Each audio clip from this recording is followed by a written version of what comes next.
성경에서 말하는 아내됨 그리고 남편됨, 즉 부부됨을 말하는 겁니다.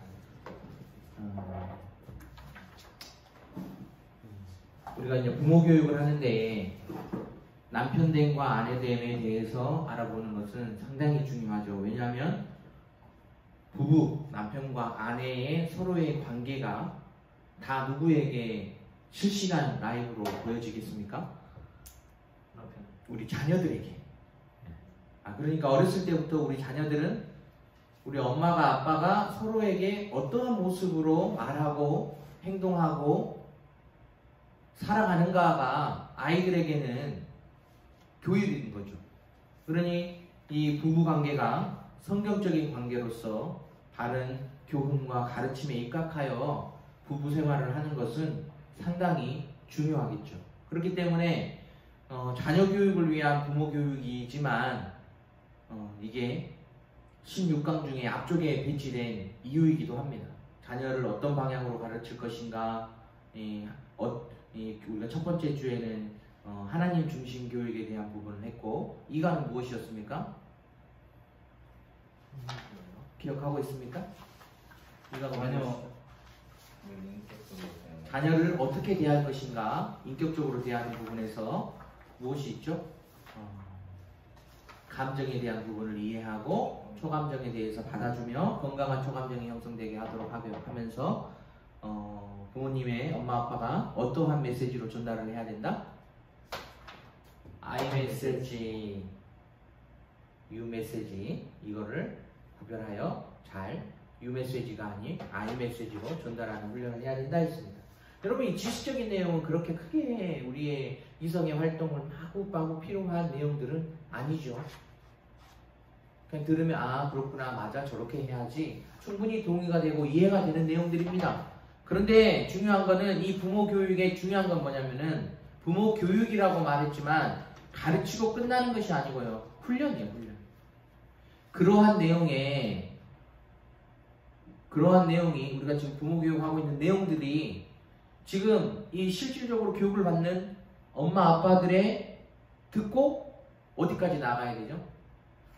가르쳐 지키는 모습까지 우리의 삶에 그것이 녹아 들을 때까지 이 내용들을 여러분들이 듣고 맞아, 들었지, 알겠다, 이게 아니고 그것이 엄마 아빠의 여러분들이 자녀를 대할 때의 삶으로 나타나야 되는 것입니다. 이 삶과도 마찬가지입니다. 아내됨과 남편됨, 성경에서 말하는 남편의 모습과 아내의 모습, 부부의 모습이 어떠해야 되는지를 우리가 살펴볼 건데, 그 내용들을 우리가 볼 때에 단순히 그렇구나가 아니고 실질적으로 여러분의 삶의 변화, 적용하여 살아가기까지 말씀을 듣고 배우고 살아내는 데까지 나아가길 바랍니다. 먼저 우리는 오늘 첫 번째 아내됨에 대해서 살펴볼 텐데, 그거는 성경이 먼저 아내에 대한 지침을, 부부에 대한 지침을 줄 때 아내야 이렇게 하면서 먼저 얘기했기 때문에 이 부분을 먼저 살펴보는 것입니다. 자, 성경에서 어떤 지침을 주고 있는지 한번 볼까요? 한번 읽어봅시다. 시작. 아내된 여러분, 남편에게 하기를 주님께 가르치십시오. 그리스도께서 교회가 머리가 되신 것 같이 남편은 아내의 머리가 됩니다. 바로 그리스도께서는 몸의 군주이십니다. 교회가 그리스도께 순종하듯이 아내도 모든 일에 남편에게 순종해야 합니다. 네. 아내에게 하나님이 주시는 가장 큰 지침은 뭐냐? 라고 했었을 때에 바로 이겁니다. 뭡니까? 그게 뭐냐? 첫 번째는 순종입니다. 아내에게 성경은 특별히 남편을 향하여 무엇을 말하고 있냐면 순종을 얘기하고 있어요. 순종을 얘기하고 있습니다. 그런데 아내들은 대부분 하나님의 말씀에는 내가 잘 순종할 수 있고 다른 토를 달지 못하고 바로 순종할 수 있는데, 중요한 거는 남편에게 순종하려고 할 때에 상당히 거부감을 아내들은 느껴요. 이거는 뭐냐면 아내가 남편을 사랑하지 않아서가 아니고 타락한 죄인이기 때문에 그렇습니다. 죄의 결과가 뭐냐라고 했었을 때, 원래 남편에게 순종하고 남편을 따르는 것이 자연스럽고 익숙한 원래의 모습이었는데, 죄로 인하여 타락한 하와의 모습이 무엇이었냐? 너는 남편을 원하나 남편이 너를 다스릴 것이다 라고 말하는 것처럼 남편을 여기서 원한다라는 게 뭐냐면은 남편을 오히려 아내가 다스리려고 하는 질서가 깨진 것이 바로 죄의 결과 중에 하나였기 때문에 타락한 여자들은 타락한 죄의 본성으로 말미암아 남편에게 순종하는 것이 즐겁고 즐겁지 않습니다.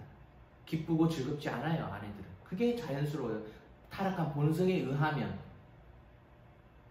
그렇기 때문에 성경은 그 부분을 정확하게 그 깨어진 질서가 바르게 세워져야 한다라고 말하는 겁니다.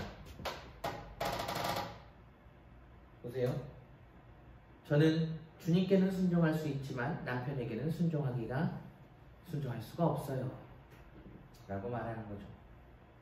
그러나 성경은 말하죠. 어떻게? 예수님께 순종하듯, 더 정확하게 교회가 예수님께 순종하듯 아내는 남편에게 순종해야 된다. 이렇게 어떠한 다른 여지를 두지 않습니다. 아내가 남편에게 순종해야 되는 것을 어떤 여지를 두지 않아요.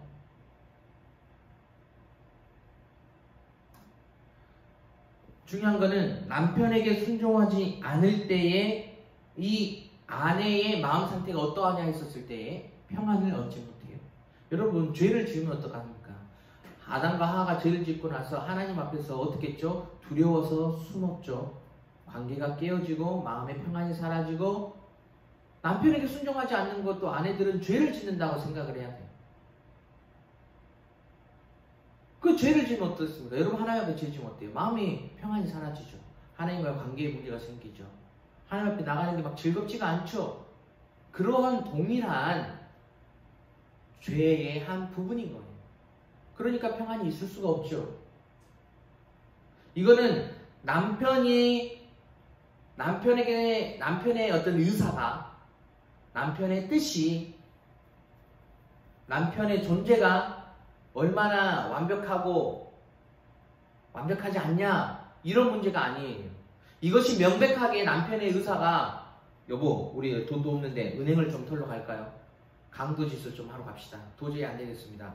이렇게 하나님의 말씀에 명백하게 죄 짓는 부분이 아닌 이상해야 아내는 남편에게 순종해야 하는 것은 성경은 말합니다. 남편은, 이 세 번째 뭐냐면 남편의 사랑의 언어는 기본적으로 순종이다 이렇게 말하는 게 뭐냐면은, 남편들은 아내가 어떻게 할 때 내 아내가 나를 사랑하는구나 느끼냐면 아내가 순종해주고 따라올 때 느끼는 거죠. 순종의 언어가 그거라는 말이 바로 그 의미입니다.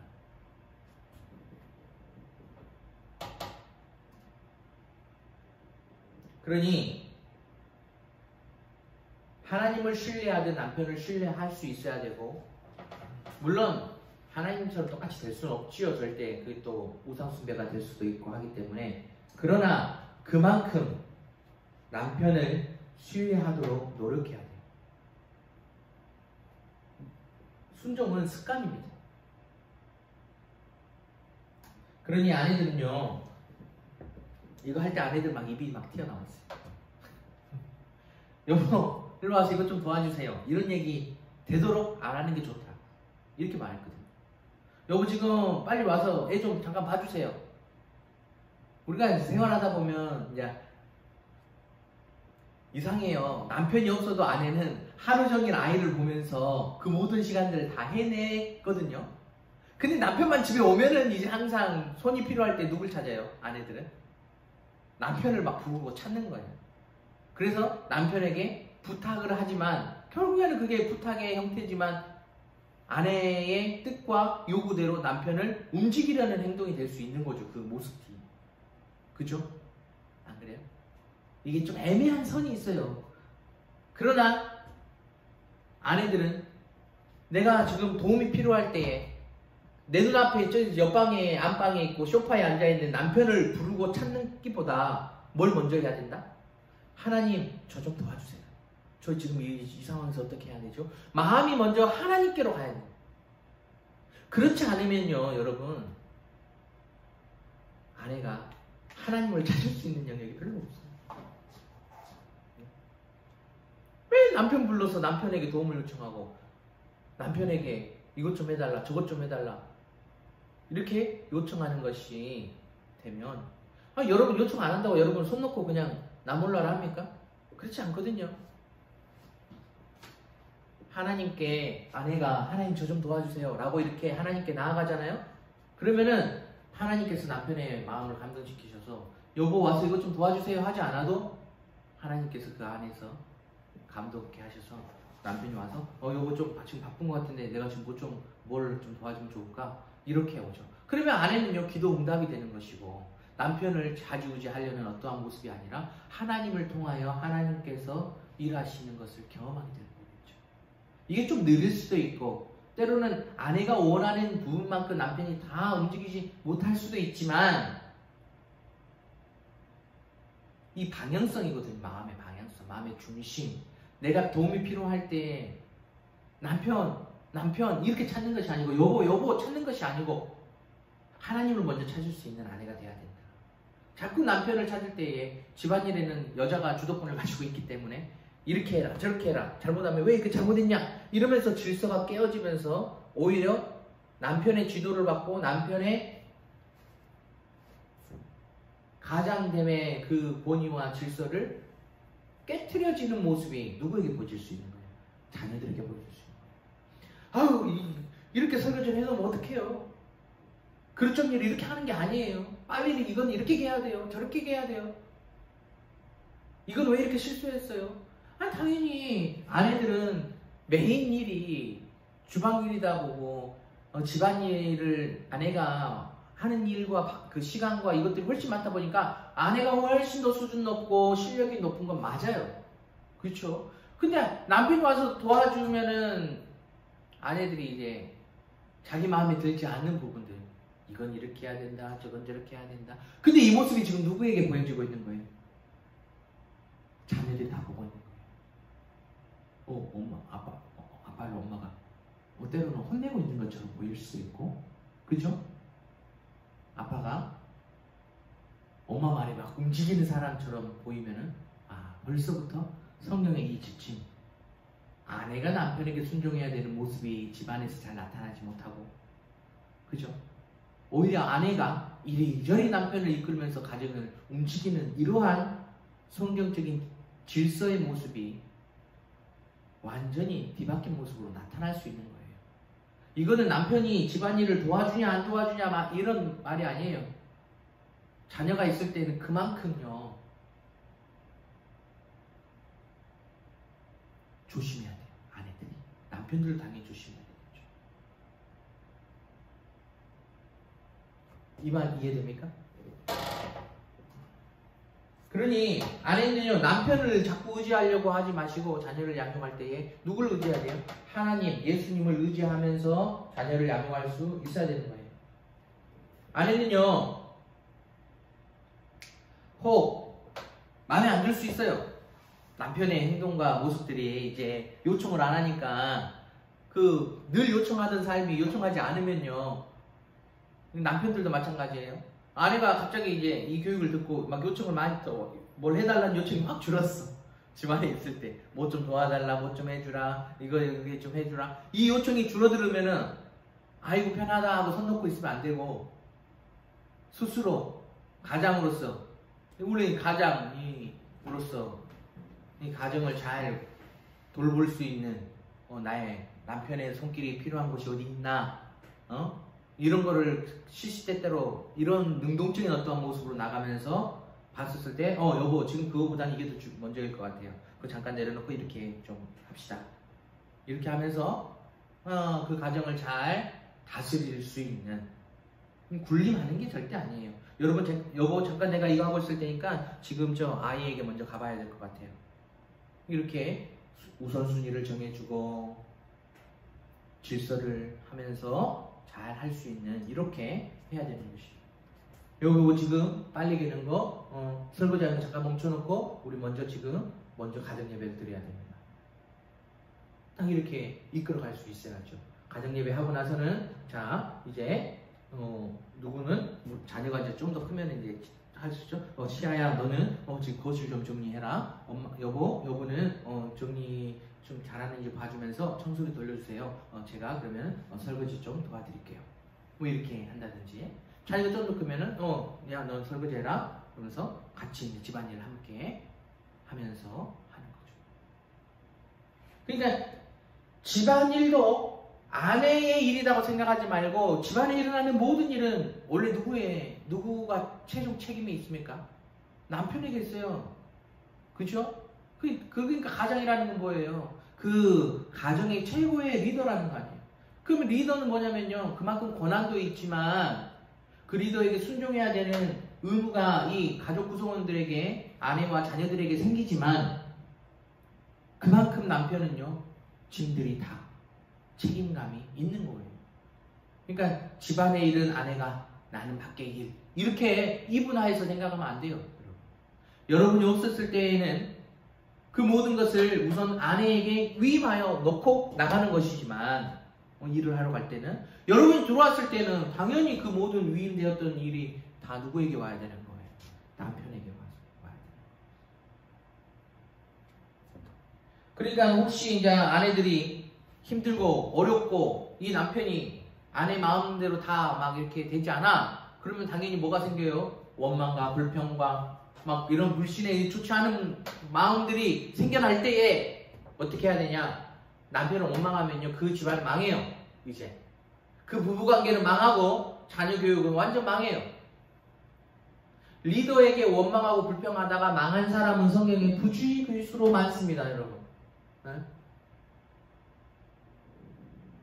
어떻게 해야 되죠? 자신의 그 고통과 아픔과 힘듦을 불평 대신, 어이구 저 인간 하면서 불평 대신 뭐 해야 되죠? 그 문제를 가지고 하나님 앞에 나아가서 신음하며 하나님께 은혜를 구할 때에 하나님께서 은혜를 베풀어 주시는 것이지, 아내들이 그걸 불평하기 시작하면 큰일 나죠. 여러분도 마찬가지입니다. 자녀에 대하여, 아내에 대하여 불평하고 원망하고 그 손가락질하고 유메시지로 너 때문이야 아마 이런 마음이 여러분 속에 생겨나려고 할 때요, 빨리 그 마음을요 내려 가라앉히고 하나님 앞에 그 문제를 가지고 나아가 하나님 앞에 감사와 찬송과 회개와 은혜를 구하며 신음을 하며 하나님 앞에 은혜를 구해야 돼요. 여러분, 이 우선순위를 기억해야 돼요.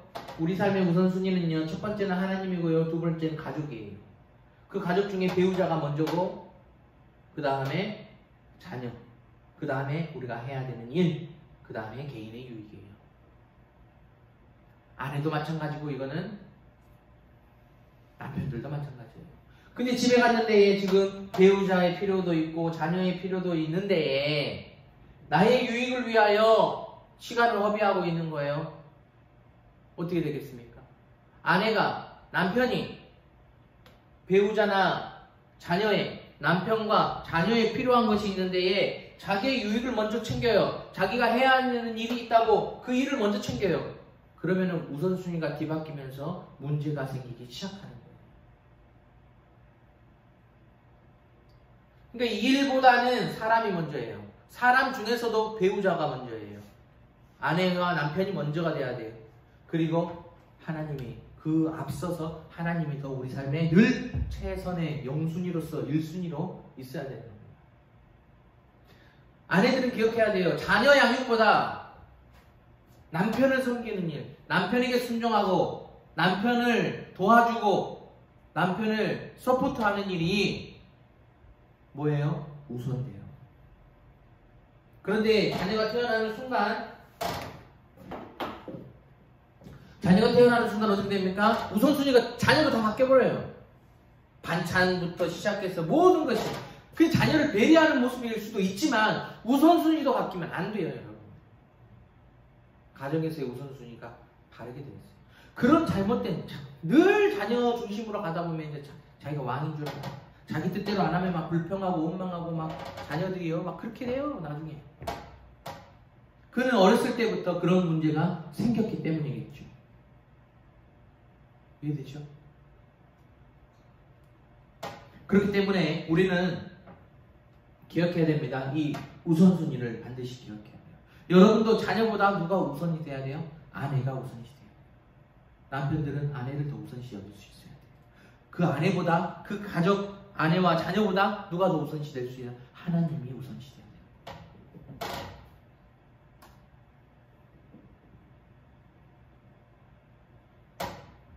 그러니까 나중에 반찬도 맨 아이들 좋아하는 반찬만 올라와 있고 간과 음식도 다 아이들 중심으로 맞춰져 있으면 어떻게 돼요? 그 모든 것들이 다 이 우선순위에 영향을 미쳐요. 아, 나 이거 싫은데 반찬하고 있는데 나 이 반찬 싫어해. 자녀가 막 엄마한테 그 얘기하시죠. 나 이게 먹고 싶단 말이야. 쉿, 이거 아빠가 좋아하는 음식이야. 할 수 있어야죠. 너가 먹고 싶은 것도 해줄게. 하지만 엄마는 아빠가 좋아하는 음식을 먼저 섬기는 것이 더 먼저야. 그래야 엄마는 맨날 나보다 아빠를 더 사랑하고 이렇게 당연하지. 거기서 그럼 당연하지 하면 안 되죠. 당연한 게 아니고 아니야. 사랑의 종류가 다른 거야. 이렇게 가르쳐줘야지. 보다 더가 이건 우선순위의 문제지 누굴 더 사랑하냐의 문제는 아니거든. 그렇죠? 아니야. 아빠는 아빠로서 사랑하고 너는 너로서 최고로 사랑해. 이렇게 말할 수 있어야죠. 아이들도 어렸을 때부터 자꾸 비교합니다. 시아가 자꾸 비교해요. 엄마는 시연이를 나보다 더 사랑하고 비교거든요. 계속 말해주는 거예요. 뭐라고요? 아니야. 시아는 첫째로서 아빠의 자녀 중에 첫째로서 너를 가장 사랑해. 근데 시연이는 둘째로서 내가 가장 사랑해. 한 명 한 명에게. 그리고 엄마는 아빠가 아내로서 가장 사랑해. 한 사람 한 사람에게 주는 그 최고의 사랑을 주고 있어. 그런데 맨날 엄마는 시연이를, 아빠는 맨날 시연이를. 그거는 시연이가 아직 엄마 아빠의 도움이 더 많이 필요한 시기이기 때문에 그래. 너도 저 나이 때는 시연이만큼, 그리고 시연이보다 때로는 더 많이 엄마 아빠가 널 살피고 돌봤어. 그러니까 네가 이렇게 큰 거야. 이렇게 알려주는 이런 교육들이 계속 돼야 돼. 그 말은 또 엄마는 맨날 시연이만 더 사랑해. 이런 얘기할 때 동생을 더 사랑한다는 거죠. 그때에 계속 자기가 사랑 못 받고 있나? 자기만 받았던 사랑이냐? 동생에게도 나눠지니까 질투하는 거거든요. 그런 모습이 사랑한다고 계속 더 고백해주고, 이 시연이는 너랑 경쟁 상대가 아니고 너도 사랑해야 될 대상이다. 가족이다. 너의 동생이다 라는 표현도 자주 써주면서 이렇게 하고 있습니다. 결혼한 여인의 우선순위는 이렇습니다. 남편을 섬기고 그에게 순종하고 가족의 영혼을 위하여 교육하는. 이 여자 아내됨에 대해서 먼저 살폈으니까, 두 번째는 이제 부부관계에서 중요한 거는, 첫 번째는 우리가 아내됨에서 핵심은 항상 순종이에요. 질서. 남편에게 순종하고 그 질서가 바르게 세워지는 모습이 어떻게 하면 나타났지? 이런 부분들. 두 번째는 부부 잠자리예요. 부부가 잠자리를 하는 것 되게 중요합니다.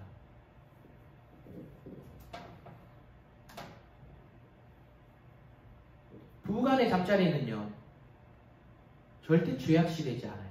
아주 아름다운 것이고요. 너무나 중요한 영역이고, 그 부부의 잠자리를 통하여 하나님의 언약의 백성들을 주시는 통로로 사용하니까 얼마나 중요한 영역입니까? 그렇죠? 성경은요, 사랑과 잠자리를 구분하지 않아요. 사랑하는 사람과 잠자리를 하는 것은 거의 동일시역이고 함께 포함되어 있어요.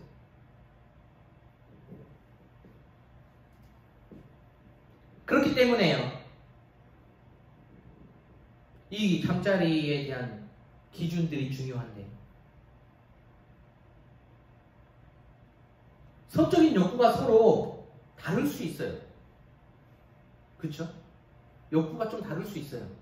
그러나 이거는요, 한쪽이 요구하면은 다른 한쪽은 거절하지 않는 원칙을 세워야 돼요.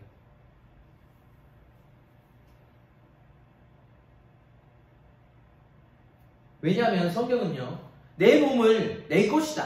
남편의 몸은 남편 것이고 아내의 몸은 아내 것이라고 성경 가르치지 않고, 아내의 몸은 남편 것이고 남편의 몸은 아내 것이라고 하면서 서로 주장할 수 있고 소유권이 서로에게 있다라고 말하고 있어요.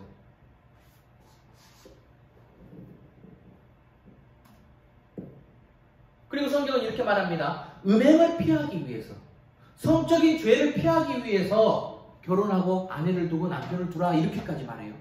무슨 말이냐면 성적인 욕구 그리고 잠자리, 성관계를 하는 것은 너무나 귀하고 좋은 것인데, 귀하고 좋은 것이기 때문에 이걸 통하여 죄악으로 넘어질 수 있는 가능성도 상당히 큰 거예요. 깨끗하고 깨끗한 물일수록, 섬세하고 섬세한 조각품일수록 망가지기 쉽고 오염되기 쉬운 것처럼 이 성적인 부분도 마찬가지예요. 이렇게 말하고 있습니다. 읽어봅시다. 음행을 피하기 위하여. 시작. 음행을 피하기 위하여 남자마다 자기 아내를 두고 여자마다 자기 남편을 두라. 남편은 그 아내에 대한 음을 다하고 아내도 그 남편에게 그렇게 할지라. 아내는 자기 몸을 주장하지 못하고 오직 그 남편이 하며, 남편도 그와 같이 자기 몸을 주장하지 못하고 오직 그 아내가 하나니, 서로 분방하지 말라. 다만 기도할 틈을 얻기 위하여 항상 얼마 동안 하되 다시 아파라. 이는 너희가 절제 못함으로 말미암아 사탄이 너희를 시험하지 못하게 하려 하며. 성적인 절제를 못하는 순간 사탄이 시험하여 우리를 죄짓게 만드는, 아주 젊었을 때는 더더욱이나 이 성적인 유혹과 죄의 유혹은 상당히 크죠.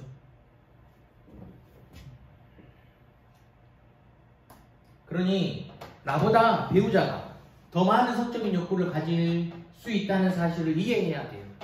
때로는 더 많은 수가, 남자의 성적인 욕구가 더 많은 경우들이 많아요. 일반적으로 보면. 그러나 간혹 또 여자가 더 성적인 욕구가 더 많을 수도 있어요. 그거는 누가 더 많다, 이건 중요하지 않아요. 오히려 하나님께서 어느 한쪽이 더 많게 하신 것은 또 자연스럽게 잘 만나게 하신 이유도 돼요. 그러나 이해 자체를 해야 돼요. 이거를 이해할 때, 지금 내 남편이, 내 아내가 지금 성적인 욕구를 필요로 하는데 나는 지금 성적인 욕구가 지금 막 생기지 않는데도 상대를 원할 때, 피곤해, 나중에, 이렇게 잘라버리면은 이 사람의 상대의 아내나 남편의 성적인 욕구가 채워지지 않으면 절제하지 못함으로 음행의 죄에 빠지고 사단은 틈타서 우리를 넘어뜨리려고 시험을 하고 되겠죠. 이걸 이해하고 있다면, 지금 내가 아내를, 지금 내가 남편을 보호해야 되는 거구나. 그 보호하는 게 사랑 아닙니까? 지금 나는 성적인 욕구나 내 몸의 컨디션이나 이런 어떤 상태를 봤었을 때에는 나는 지금 막 그 성적인 욕구가 있지 않아도 내 배우자가 지금 그게 성적인 욕구를 필요로 한다라고 하면은 사랑과 의무와 그 사람을 보호하기 위한 섬김으로써 잠자리를 기꺼이 그 잠자리까지 나아가는 것이 부부관계의, 이 부부 잠자리의 질서요, 기준이 돼야 되는 거죠. 욕구는 있는데 이게 만족이 되지 않으면 어떻게 되겠습니까? 이상한 방법으로, 성경에서 허락되지 않은 방법으로 성적인 욕구를 해소하게 되고 그것이 반드시 거의 대부분은 죄악의 모습으로 연결되는 것이죠.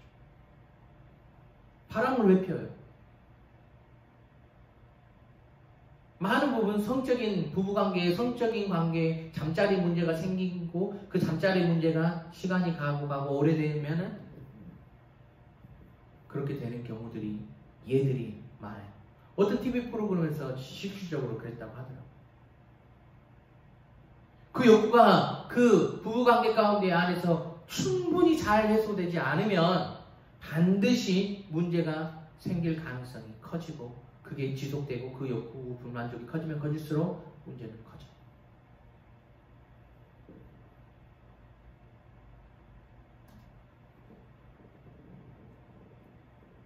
때로는 남편의, 아내의 그 요구들을 막 들어주는 것이 되게 힘든 일이 될 수도 있어요. 상황에 따라서. 남자는 성적인 욕구가 있는데 아내는 하루 종일 육아로 인하여 지쳐 있는데 그런 상황에서 남편이 요구할 수도 있잖아요. 그렇죠? 그때는 상당히 힘들지만 아내가 그 자리 가운데 나온다는 게 쉽지 않아요. 그러나 원칙은 원칙이라는 사실을 기억해요.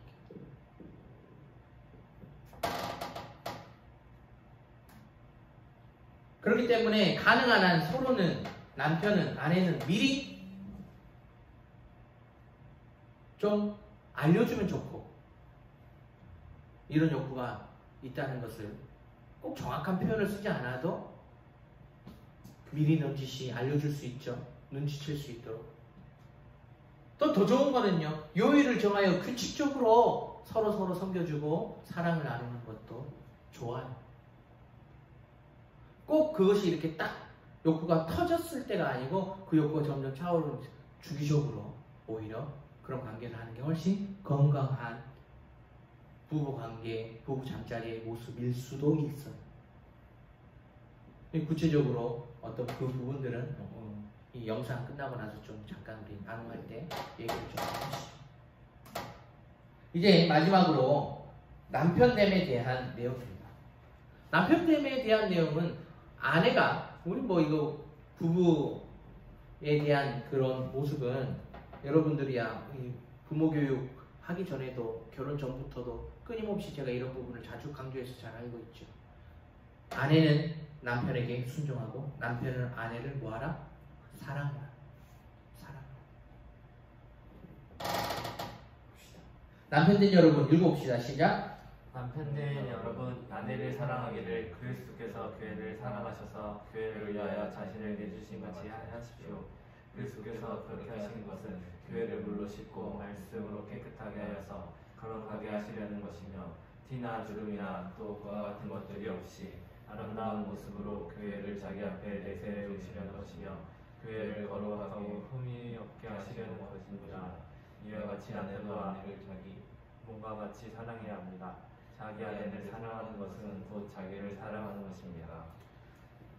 두 가지인데, 하나는 예수님이 교회를 사랑하는 거죠. 어떻게 사랑하셨죠? 자기의 목숨을 내어놓으면서. 여러분 그렇게 사랑해야 돼요. 그런 사랑과 또 교회가 예수님께 순종하듯이, 또 예수님은 교회를 사랑하듯이 사랑과 순종이 함께 갈 때에 그 부부관계는 가장 성경적인 모습이고, 그 부부관계의 모습을 통하여 이 아이들은요 어떤 교육보다 최고의 교육을 받고 있는 거예요. 그것 하나만으로도. 이 아이가 자랐을 때 육체적으로 여자아이는 엄마가 될 것이고 남자아이는 아빠가 되고 남편이 되고 아내가 될 것인데 어떻게 행동하겠습니까? 자기가 어렸을 때부터 봐온 아내로서의 모습이, 그러니까 딸이면은 엄마가 아빠에게 어떻게 했는지를 보고 그렇게 할 것이고, 아들이면 나중에 아빠가 아내에게 했던 것처럼, 자녀에게 했던 것처럼 그렇게 행동하겠죠. 그건 말로 가르쳐 줄 수 있는 게 아니거든요.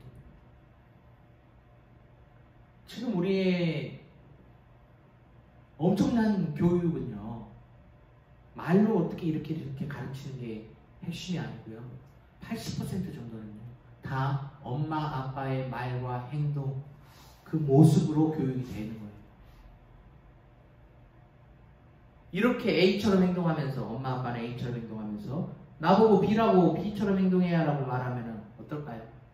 아, B처럼 해야 되구나. B처럼 할 거야. 그 아이는 B처럼 행동하겠습니까? A처럼 행동하겠습니까? 엄마 아빠의 모습이 A야. 근데 엄마 아빠가 이 자녀에게 B처럼 행동하라고 말해요. 그럼 이 아이는 B처럼 행동하는 사람이 되겠습니까? A처럼 행동하는 사람이 되겠습니까? A처럼 되는 거예요.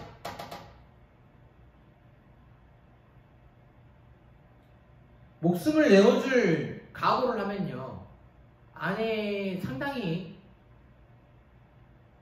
많은 문제들이 사라져요. 남편 안에, 우리 남자들 안에 마음속에 있는 고민과 이런 것들이 많이 사라져요.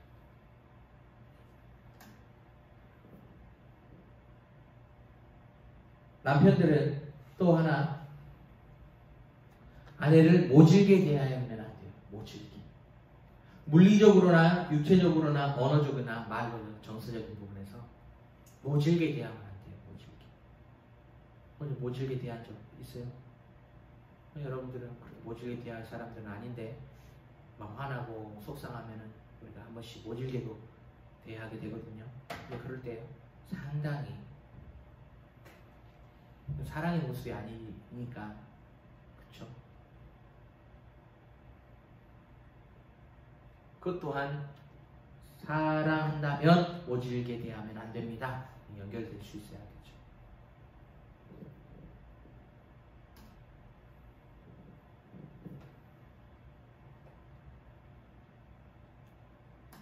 우리는 기억해야 돼요. 죽기까지. 얼마만큼? 죽기까지. 내가 죽어서 없어질 정도로 아내를 사랑한다 생각하세요. 무엇이 먼저냐? 아내의 순종이 먼저입니까? 남편의 사랑이 먼저입니까? 둘 다 동시적으로 함께 이루어져야 되지만 그래도 뭐가 더 먼저예요? 라고 한다면 사랑이 먼저라는 사실 기억하세요. 남편이 아내를 사랑하는 것이 먼저예요. 왜요? 예수님이 먼저 우리를 사랑했죠. 십자가에서 자신을 내어주면서 교회를 사랑했기 때문에 교회가 탄생하고 교회의 순종이 그 다음에 따라오는 겁니다. 아내가 잘 지금 순종하지 못해. 아, 여보는 왜 이렇게 순종하지 않아? 그럼 여자 그 말을 듣잖아요. 아주 그냥 유메시지로. 아, 여보는 왜 순종하지 않아? 그러면 대번에 아내 입장에서 뭐라 그래요? 아, 여보가 나를 그렇게 사랑하지 않으니까 그렇지. 용서해주자. 용서가 아니고 자신의 잘못. 내 잘못이다. 내 잘못이다. 뭘 용서해? 내가 용서해. 다 내 잘못이다.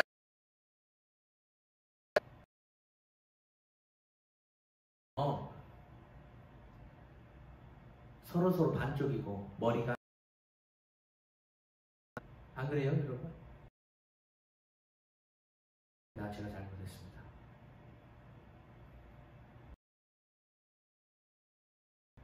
실수했는데 죄송합니다. 이게 아니에요. 저희가 실수했습니다. 제가 잘못했습니다.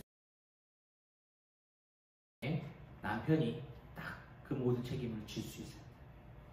그게 사랑의 또 하나의 방법이에요. 아내를 지켜 그 사랑을 하십시오.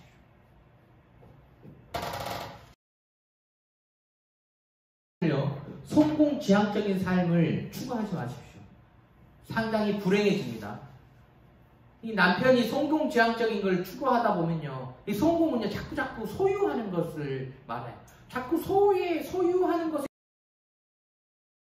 목표하고 목적에서 나가는 그러한 가장이 되잖아요. 그 가정들은 상당히 불행해질 가능성이 상당히 높습니다.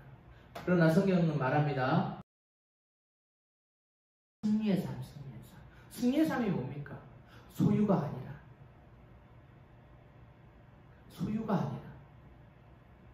성공. 성경에서 말하는 바른 가치를 추구. 소유를 포기하면서 더 나은 가치를 추구하는 거예요. 대부분 다는 아니지만 많은 사람들이 성공을, 소유를 추구하다 보니까요, 자녀는 그 가치보다 돈을 선택하여 맞벌이로 다 나가버리는 거 아닙니까? 아침 일찍 출근하기 전에 어린이집이나 유치원에 맡겨놓고 퇴근하고 나서 찾고 종일반. 그 저녁에 오면 1시간 정도 그냥 아이와 시간 보내다가 자는 거예요. 대부분의 많은 시간들. 그 안에 무슨 성경적인 가르침이 있으며 성경적인 정말 그거 어렵거든요. 절대적인 자녀와 보내 적은데 나중에 되면 더 그렇게 돼요. 초등학생만 되면 이제 저녁까지 학원 빽빽이 돌리고, 중고등학교면 더 이상 말할 것도 없죠. 아침에 갔다가 저녁 잠자기 전에 들어와가지고 저녁에 챙겨주고, 아이는 또 숙제한다고 들어가고, 그렇게 아이를 볼 수도 없어요. 근데 부모는 착각하죠. 자기들의 삶, 자녀를 위한 삶이라고 생각해요. 자녀를 위해서 열심히 일하고 자녀를 위해서 고생하면서 돈 벌고 있다고 생각하죠. 근데 그 자녀들은 절대 아빠 엄마가 나를 위해서 고생하고 있거나 이렇게 깨닫지 못해요. 함께 있기를 원하죠.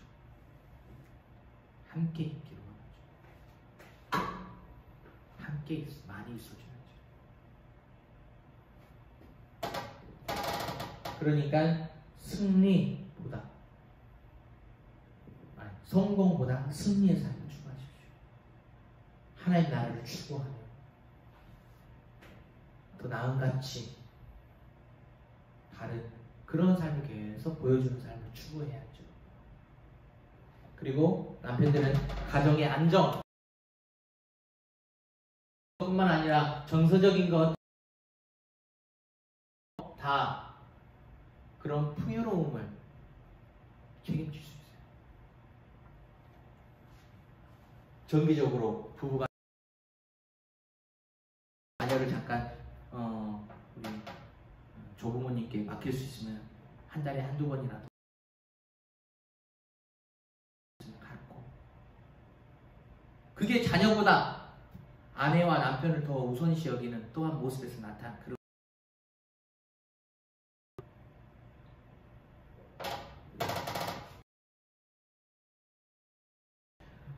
하나님께서는 남편에게 권위를 주셨어요. 가장의 자리를 주시고 권위를 주셨어요. 권위는요, 반드시 아내를 사랑하고 보호하고 자녀를 사랑하고 보호하는, 군림하고 횡포를 위해서 사용하지 마시고 사랑을 위하여, 지키기 위하여,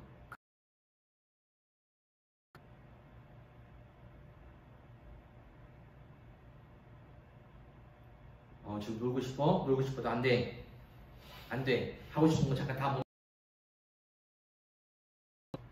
우리 하나님 앞에 예배 먼저 드리자. 하고 싶은 일, 놀고 싶은 일, 이런 거 하자. 그럴 때 권위로 탁탁 사용하는 거죠. 위험해 하면 안 돼. 하면은 맴매할 수도 있어. 그렇게 행동하면 안 돼. 위험해. 권위를 그렇게 사용해야 되죠. 사랑하고 지킬 때.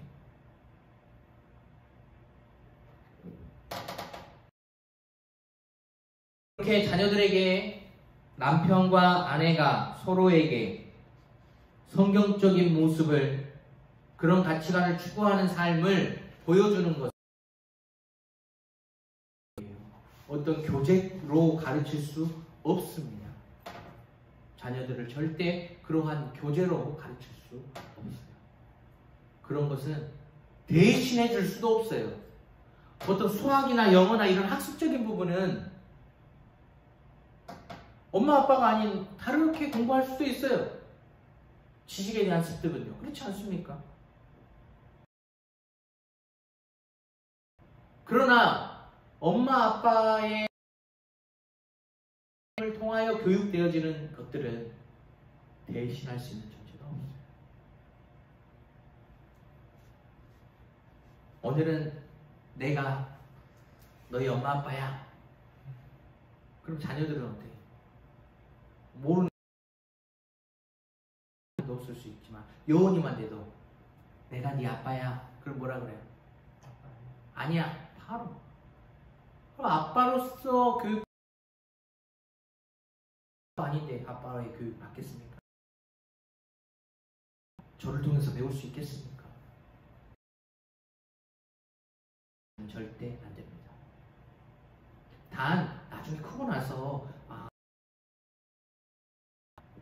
하니까 좋네 하면서 그렇게 어느 사춘기 교육도 될 수 사랑하는 아이에게 엄마 아빠에게 이런 것들은요 절대 누가 대신할 수 없어요. 목적입니다. 여러분 결혼의 목적 아시죠? 사랑과 행복을 위해서가 아닙니다. 하나님의 영광을 위해서입니다. 결혼의 목적은 행복이라는 것은 늘 결과이지 목적의 자리에 들어가는 것이 아니라고 제가 누누이 예전부터 교육을 해왔죠. 결혼 생활의 열매로 주어질 수 있어요. 그러나 행복을 얻기 위해서 결혼한다? 이건 잘못된 거죠. 결혼을 통해 행복을 얻고자 하는 사람들은요 불행해요. 질서가 깨어지고 그 원리가 아니거든요. 그러니까 문제가 생기죠. 결혼에는 영적인 목적이 있습니다. 하나님의 언약의 자녀를 세상에 보내시는 통로요. 하나님 나라가 기간이에요. 그러니까요 예수님이 다시 오시기 전까지 두 기간이 있으면요 교회와 가정이에요. 이 두 기간은요 절대 사라지지 않아요. 신적인 통하여 가정을 통하여 하나님께서 하시는 일이 분명히 그 고유의 영역이 있기 때문에 이 두 기간은요 절대 무너지고 깨어지고 연약한 모습이 많이 오시기 전까지 교회와 가정은 있어요. 그러나 우리가 말하는 어떤 대기업, 삼성, 애플, 기라성과 같은 기업들은요 사라질 수도 있어요. 어떤 나라가 망해서 사라질 수도 있어요. 그러나 교회와 가정은 이 세상에서 절대 사라지지 않아요. 왜냐하면 하실 일이 있고 예수님이 오시기 전까지 교회를 통해 하실 일이 있거든요.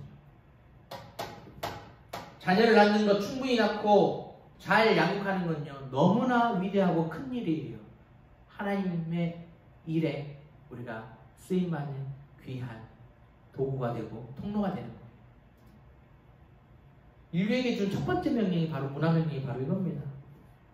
복을 주시면서 생육하고 번성하고 땅에 충만하라 하죠. 결혼을 통하여 자녀를 많이 낳으면서 하나님 뜻대로 살아가는 하나님의 자녀가 많아지도록 하라. 이걸 첫 번째 명령으로 주셨다는 사실을 기억해야 돼요. 성경은요 이 자녀들을 낳기를 원하는 믿음의 사람들이 그만 낳고 싶다 이러한 반응은요 성경에서 어느 한 곳에서도 찾아요. 젊어서 낳은 자식은 용사의 손이 지어지는 화살과 같으니 그 화살통이 가득한 용사에게 복이 있고 그들은 성문에서 원수들과 간판하고 전쟁을 해야 될 때에 그 많은 자녀들을 통하여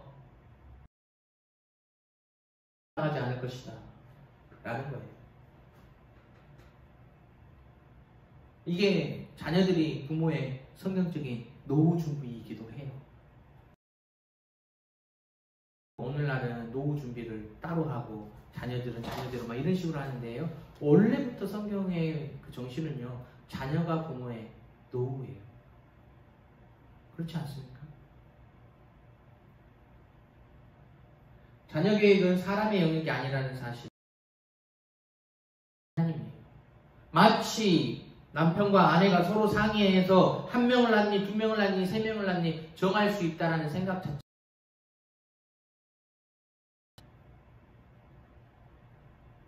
우리가 어떤 바람이 있을 수는 있죠. 바람이 있을 수 있죠. 바람은 있을 수 있어요. 근데 그 바람을 막 내 힘과 막 물리적인 어떠한 것을 막 통해서 막 그렇게 하려고 하는 것.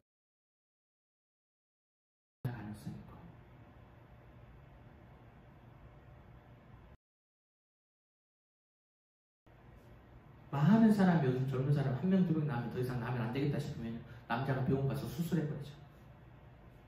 생물학적으로 거세 해버리고 와버리는 거야. 더 이상 생물학적으로 아이를. 그러면서 생육하고 번성하고 땅에 충만하라는 이 명령에 대해서 의지적으로 돈까지 사용하면서 결단해서 생명을 낳을 수 없는 몸을 만들어버리는 것이 진짜 하나님 앞에서 옳은 모습. 저는 뭐 사람마다 좀 다르게 생각할 수 있지만 저는 결코 그건 선을 넘었다. 그건 선을 넘었다. 라고 생각해요. 이 세계관에 대한 부분인데요. 성경에서 구약의 유대인들, 이스라엘 백성의 그 어떤 세계관은 철저히 어떤 혈통 중심으로 위에서 밑으로 내려오는 유대인들의 세계관이 있고, 신약의 예수 그리스도 이후에는 이제 그리스도인들의 어떤 세계관인데요. 이 둘 다 한국 교회가 어떤 부분이 약했습니까? 네. 전도하자는 가로로 근데 자녀를 위하여 밑으로 바르게 신앙교육을 하자에 대한 열심이 너무 상대적으로 부족해가지고 이 불교 다음 세대가 온통 지금 멈춰버리는 지경까지 왔어요.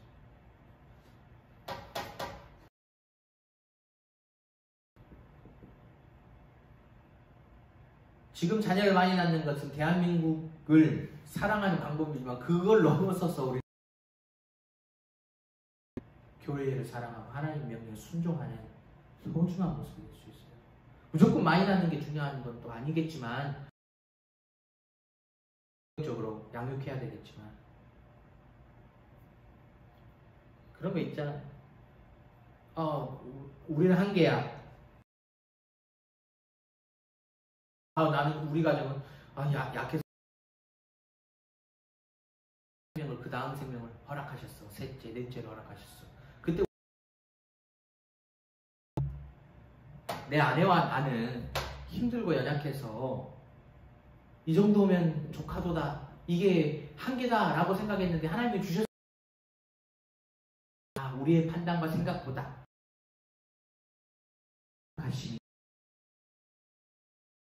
감당할 수 있으니 주셨어. 하고 힘을 구해서 감사하고 함께 이렇게 해.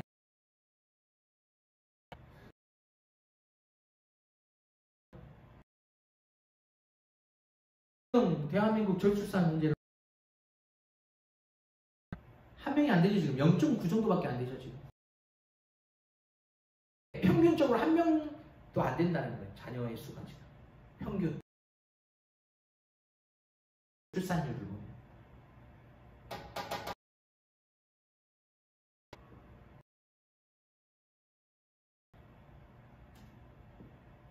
여러분 함께 갈 수 있는 거는요. 여러분의 차, 집, 좋은 어떤 옷, 신발 하나도 없어요. 함께 갈 수 있는 거 유일하게 우리가 자녀들 손잡고 갈 수 있어요. 천국으로.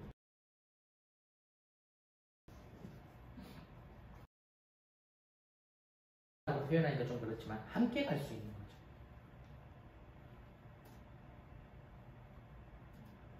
거죠. 네, 마쳤습니다. 혹시 질문 있으면 질문 받겠습니다. 교육의 가정에 있던 자연스러운 포커스는요. 아이를 낳아서 남자 여자 아이를 낳아서 아버지와 어머니 좋은 엄마 아빠가 되게 하는 것, 좋은 남편과 아내가 되게 하는 것이 중요한 목표예요. 질문 받겠습니다. 없습니까? 그러면 잠깐 마무리하고 얘기할 수 있는 시간을 갖겠습니다.